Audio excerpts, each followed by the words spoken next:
സുഭാഷിതം അവതരിപ്പിക്കുന്നത് നീലേശ്വരം സദാശിവൻ. വസ്ത്രധാരണത്തിന് പൊതുജീവിതത്തിൽ വളരെ പ്രാധാന്യമുണ്ട്. ഏത് വേഷം ധരിച്ചാലും നമ്മൾ തന്നെയാണെന്ന് ചിലർ പറയാറുണ്ട്. എങ്കിലും പൊതുരംഗത്തിറങ്ങുമ്പോൾ വേഷം ശുദ്ധിയുള്ളതും ആകർഷകവും മാന്യവുമായിരിക്കണമെന്ന് പറയേണ്ടതില്ലല്ലോ. ഒരു സന്ദർഭത്തിൽ മുതലാളി മോശപ്പെട്ട വസ്ത്രധാരണത്തിലും അയാളുടെ സേവകൻ മികച്ച വേഷവിധാനത്തിലുമായിരുന്നു പൊതുസദസ്സിൽ പങ്കെടുത്തത്. സംഘാടകർ ആദ്യം ഇരിപ്പിടം നൽകി സ്വീകരിച്ചാദരിച്ചത് സേവകനെയായിരുന്നു. ഇന്ത്യക്കാരുടെ അന്തസ്സും കീർത്തിയും നിലനിർത്താൻ വിശ്വമഹാകവി രവീന്ദ്രനാഥ ടാഗോർ ആകർഷകമായ വസ്ത്രധാരണത്തിലായിരുന്നു വിദേശ പര്യടനം നടത്തിയത്. രാഷ്ട്രപിതാവായ ഗാന്ധിജിയുടെ വിദേശ പഠന കാലത്തും അഭിഭാഷക വൃത്തിയിലായിരുന്നപ്പോഴും ഉള്ള വേഷവിധാനം വളരെ കരുതലോടും ആകർഷകമായ രീതിയിലും ആയിരുന്നു. ഉടുതുണിക്ക് മറുതുണിയില്ലാത്ത ഇന്ത്യക്കാരായ അനേകം പാവങ്ങളുടെ ദുസ്ഥിതി നേരിട്ട് കണ്ട് മനസ്സിലാക്കിയ ശേഷമാണ് ഗാന്ധിജി ലളിതവും ലഘുവുമായ വസ്ത്രധാരണം സ്വീകരിച്ചത്.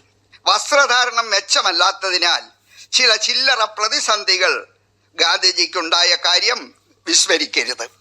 സംഗതി എന്ത് തന്നെയായാലും വസ്ത്രം തിരഞ്ഞെടുക്കുന്നതിലും അവ അണിയുന്നതിലും ഔചിത്യം ആവശ്യമെന്നതിൽ സംശയമില്ല. സാധാരണ വേഷത്തിൽ അല്ല വധു വിവാഹപ്പന്തലിൽ എത്തുന്നത്. കല്യാണപ്പുടവ അണിഞ്ഞ് ആരും മരണവീട് സന്ദർശിക്കാറില്ല. ശരീരത്തിനിണങ്ങുന്ന വസ്ത്രം സന്ദർഭോചിതമായും സ്ഥലകാല ഭേദമനുസരിച്ചും ധരിക്കാൻ ശ്രദ്ധിക്കണം എന്ന് സാരം. ചന്തുമേനോന്റെ ഇന്ദുലേഖ എന്ന നോവലിലെ കഥാപാത്രമായ സൂര്യ നമ്പൂരിപ്പാടിന്റെ വേഷം അത്യാർഭാടപൂർവമായിരുന്നു. പൊന്നുകൊണ്ടുള്ള ഉടുപ്പും കഴുത്തിലാകെ പൊന്മാലയും വിരലുകളിൽ അനേകം സ്വർണമോതിരവും അണിഞ്ഞ നമ്പൂരി അധികമായാൽ അമൃതം വിഷം എന്ന ചൊല്ലാണ് അനുവാചകരെ ഓർമ്മിപ്പിക്കുന്നത്.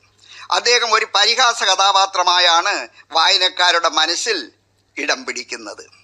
അധ്യാത്മരാമായണത്തിലെ അഴകിയ രാവണന്റെ വേഷത്തിൽ കാണുന്ന അനൗചിത്യവും മറ്റൊരു ഉദാഹരണമാണ്.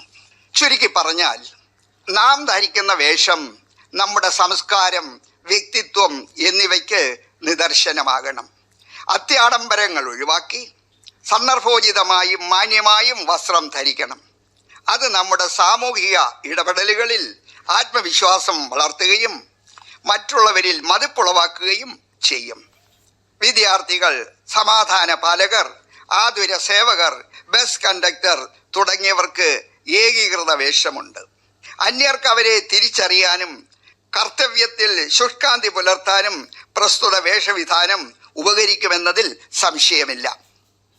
സുഭാഷിതം അവതരിപ്പിച്ചത് നീലേശ്വരം സദാശിവൻ.